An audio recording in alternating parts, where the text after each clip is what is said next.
Hello everyone, my name is Hassan and today I shall be showing you a demo of an automation package created in IBM Tivoli Provisioning Manager to integrate with IBM Rational Buildforge.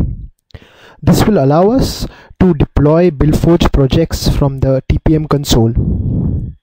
This demo assumes that you are aware of the basic functionality of TPM and Buildforge, but I shall try to be precise in the concepts. I shall be using TPM version 7.2 and Rational Buildforge version 7.1.1 for this demo.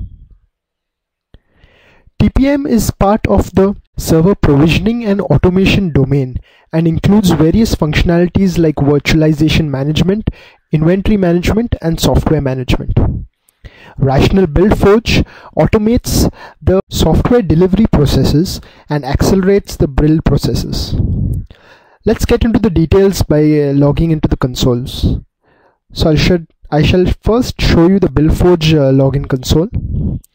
We are logging in as root. Okay, so these are the list of projects within the Buildforge. At present I have created some dummy projects like a Hello World project. In effect, a production environment would have a list of build projects which would be deployed at specific time periods on specific targets. Let's get into the details of what would it include to run a project on Buildforge. So there is an environment aspect. The environment includes all the environment variables passed to run the project. There is a selector which selects the certain targets on which this project will run based on a set of criteria. So you can have a selector to decide your targets. You can have an environment to pass certain variables for this project to run. And there are various other things like collectors which will go and collect the data from the targets based on what is required. So let's go to the TPM console and see how can we run Buildforge projects and what kind of automation can be achieved. So this is the TPM console. Let's see what the first step includes. So those who are familiar with TPM would know that there is something called as an initial discovery, which allows us to discover the an endpoint or a target based on its credentials, so that its entry is made into the data model of TPM. I have completed the initial discovery to save time, and so we can now see the Buildforge server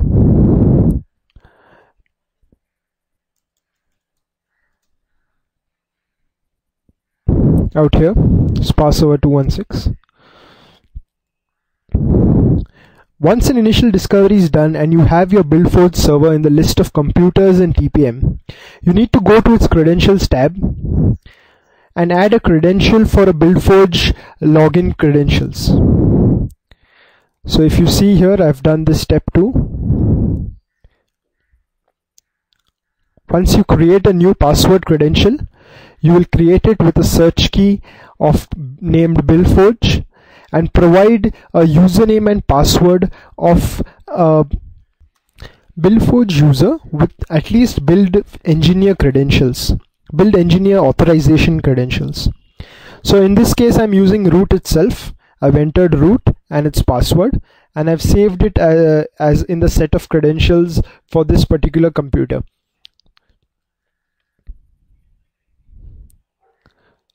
So moving on, now that our Buildforge server in TPM has the credentials to log into the Buildforge server, we see what is the next step.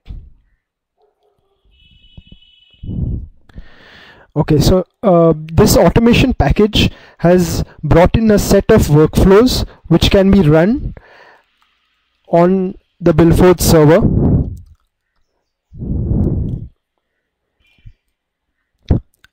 So there are 5 workflows. 4 of them are for the user, and 5th one is for maintenance checking, and it's used by these workflows. So it's advised not to use the 5th one. Let's get into the details of all the 4 workflows exposed. So the first one is called rational automation assign selector on project. The second one is rational automation fire project. Third one is rational automation fire project on servers. And fourth one is rational automation fire project with the modified environment. So let's get into the simple basic one. That's of firing a project on the Billforge server. Once we click on it, we can take a select action and run the workflow, and it shows you the list of parameters which are required to run this particular workflow.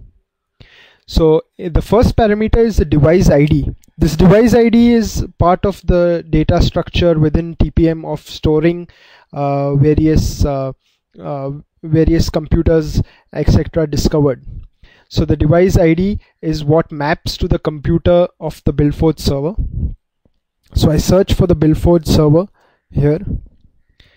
Sparse server 216 is my Billforge server, and I select its ID, which is 11585. The port number to be entered is the port number used to connect to the Billforge server. The default is 3966. If you have something else set, you can specify that port number. If you do not specify it, it will assume that it is 3966. And after that, you need to give the project name. So in this case, I had shown you that I had created a project named Hello World, and I am specifying it out here. So I'm specifying Hello World as the project name, and then I shall go ahead and run it.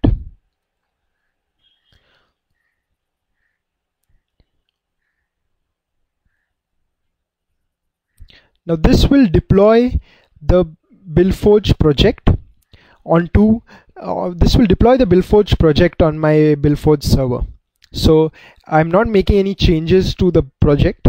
I'm just simply deploying the project from my TPM server.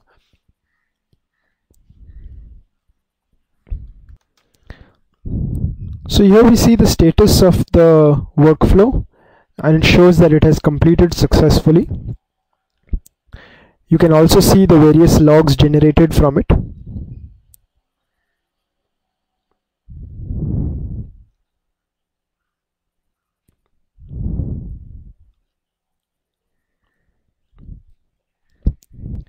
So this workflow made no changes to the project from the Billforge side.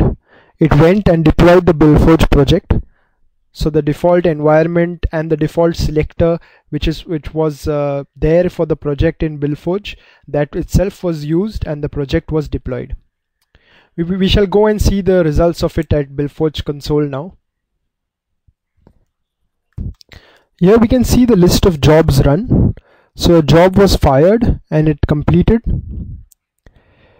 And the project remained untouched. So we simply deployed the project on the Billforge server. It created a job for the same and completed successfully. Let's get back to the TPM console. So this was the first workflow that we ran. It has obvious error checkings, like if the project name does not exist, or if the Billforge server you have not entered the credentials correctly.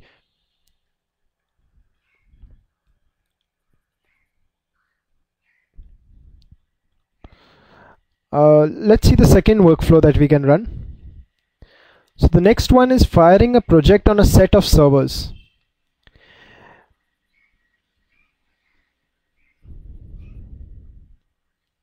And when we go to run the workflow, these are the set of parameters you need to pass. So as I said earlier, the first parameter is the Billforge server ID, the port number, the project name, and here is what now changes for this. So in this case, I'm specifying a set of build target endpoints that I would like this project to run on. The first workflow, when we ran the project, it used the default selector attached to it to decide the agents on which it should be running, to decide the targets on which it should be running on. In this case, this allows the user to specify the targets explicitly, that I want to run it on target A, B, C. and it creates a selector at the Buildforge end for targets A, B, C, and attaches that selector to the project and then runs it as a particular job. So again, in this case, all your target endpoints need to be discovered into the TPM data model through an initial discovery. Again, to save time, I have done that, and now I'm selecting one target to be included in the list of build server IDs.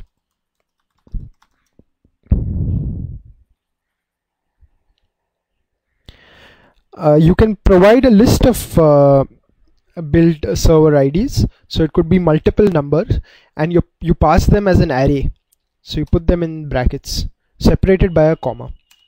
In this case, I'm passing only one target and I'm running the workflow.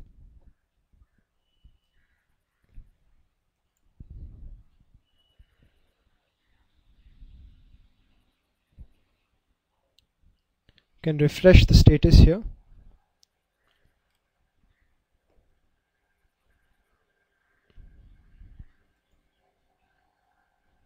Now as this workflow runs, let me show you what error checkings are done in this case. So when a project is run on a particular set of servers, the Buildforge expects that a particular directory is set for it to save its build project files on the particular endpoint.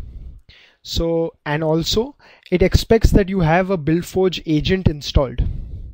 Now this workflow assumes that you have an agent installed on your endpoint, and it does a error checking whether you have the build target directory, which the Buildforge will later use for processing its project files.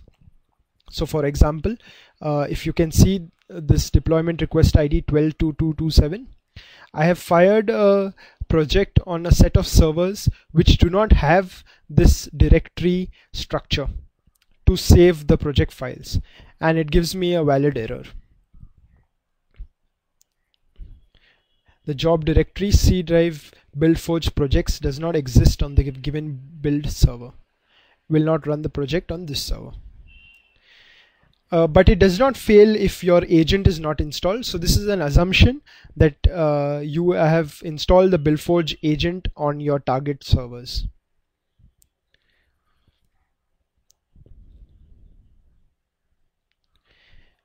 Another error checking example is that if your credentials were wrong, this workflow gives a correct error that this device ID does not have the password credentials for connecting to Buildforge. Make sure that you have set password credentials with search key Buildforge for this server. As I showed you, these error messages are previous workflow which we ran on a single server completed successfully, and you can see the various logs. So as I said, in this particular case, it created a selector at the Buildforge side and created a specific selector which would select the set of servers that you included in the list of servers to be run.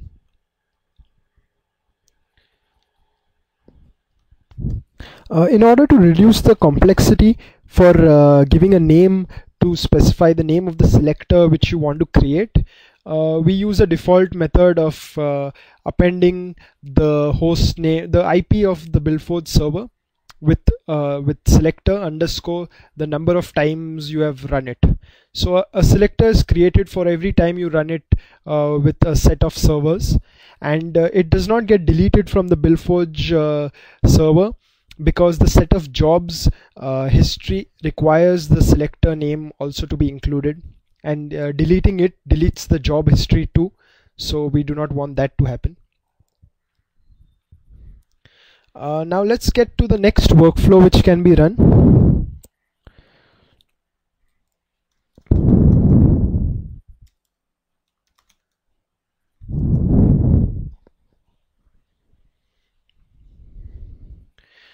Okay, so the third one out here is rational automation fire project with modified environment. So what this allows us to do is run a particular workflow on the Buildforge server, but change its environment associated with it while running it. So as I said earlier, if you see the list of projects, each project either has an environment associated with it or does not. Now in this case, hello world has an environment, say environment underscore hello world underscore 2. And since this is a dummy project, I have created some with some dummy parameters. Any normal build project would probably require a Java path or a class path or something like that. So now what our workflow allows us to do is run this project but modify the environment while running the project. So either add a list of variables to the project environment, or if an environment does not exist, create an environment for this project while running it. So let's see how that works. Again, we'll pass the device ID of the Buildforge server.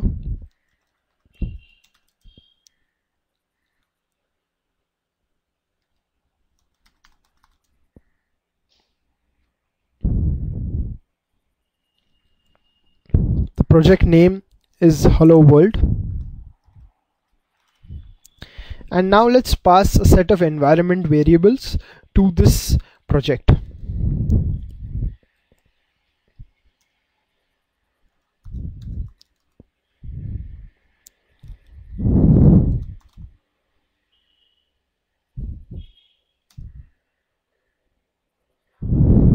So I created two variables, my name and test, and I shall be passing them again their values as an array.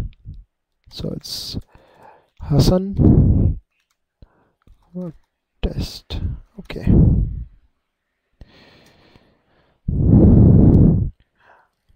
Now I'll run it.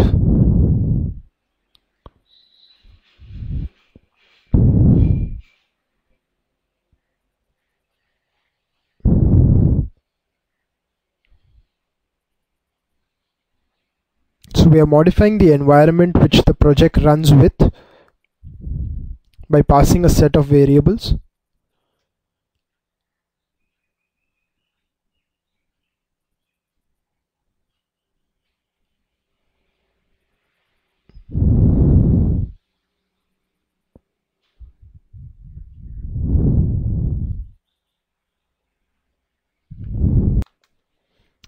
And it has completed. So let's go to the Buildforge server and have a look.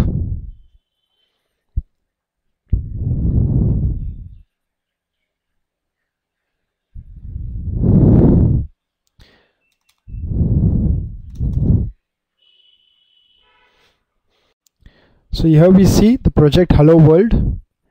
It surely ran in the set of jobs, but we are interested in seeing how did it modify the environment while running. So let's look at the environment it ran with.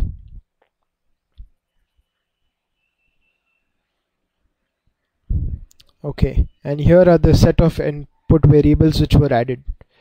So the four were there earlier, and I added two extra variables, my name with a value Hassan and test with a value test. Okay.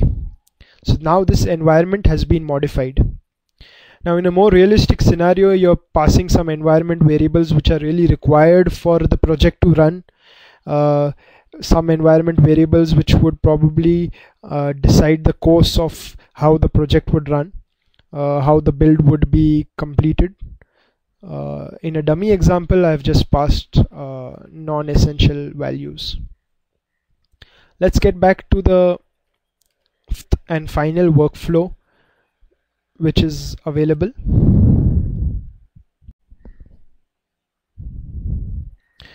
So it is rational underscore automation assign selector on project.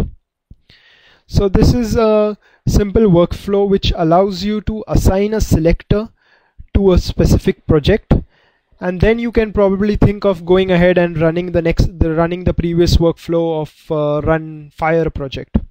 So the only thing which this workflow will do is change the selector for a specific project. So if as we see in the list in the Buildforge console, every project has an associated selector.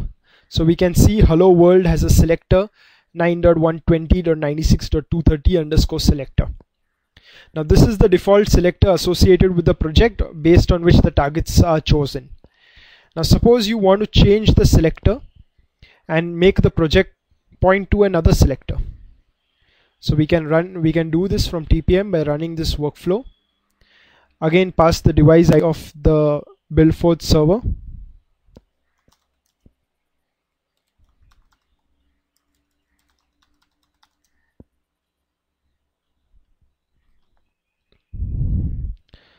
The project name hello world and a selector. So I know that there is a selector named my selector in Buildforge. I shall show it to you.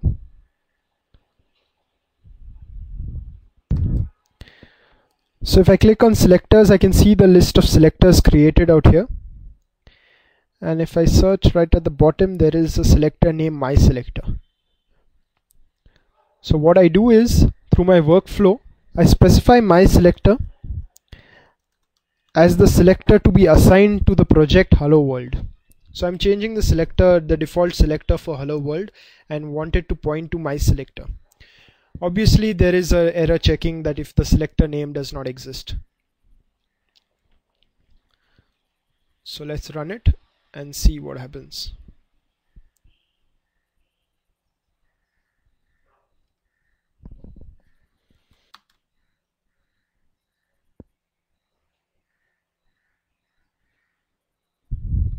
Okay, it has succeeded. If we see the logs,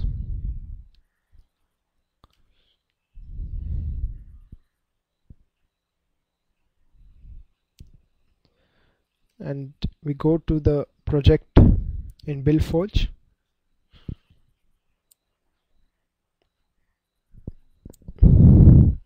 we can see the selector changed.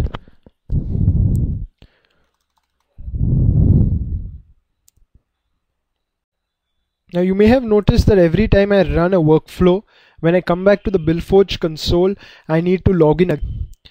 So this is a known limitation from Buildforge side, that a particular user credential can log into the Buildforge server.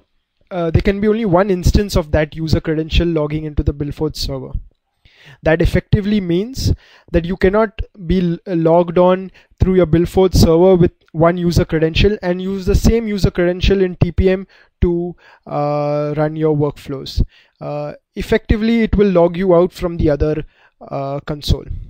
That also means that it's better not to run more than one workflow at a time from TPM, since it allows only one login credential access at a time.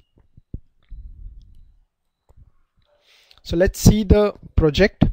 The project is hello world, and it now has selector my selector assigned to it. So the workflow successfully changed the selector assigned with the project, and you could then go ahead and run the project using the other workflow, and it would run with this particular selector and choose its targets based on that. So I've completed the four workflows which have been shipped with this automation package with Buildforge.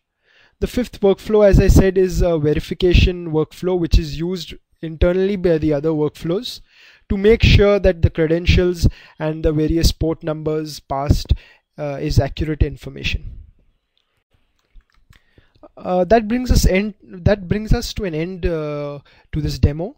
To summarize in short, this helps us to perform Buildforge deployment and deployment tasks by a provisioning administrator in TPM. So in effect, the Buildforge administration would still be done by a Buildforge user in the Buildforge console, but the deployments could be done by a provisioning administrator in TPM. This also sets a way for having an integrated framework to complete all server provisioning and automation tasks. You can use the contact information in this automation package documentation to contact us if you have any questions. The documentation provided with the automation package has all the details and will help you use this automation package in the right way. Thank you for hearing me out.